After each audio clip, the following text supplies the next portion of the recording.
Come potete vedere, a circa 2 mesi dall'acquisto si sta scollando e è rotta anche la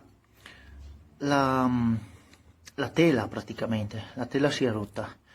Non le consiglio in quanto per costo non funzionano, sono molto delicate, quindi per me è un negativa, non va bene.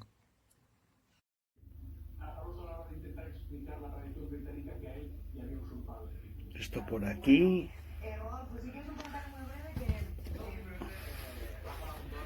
Esta por acá. Esto por acá. Esto por aquí. De vergüenza.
Yeah.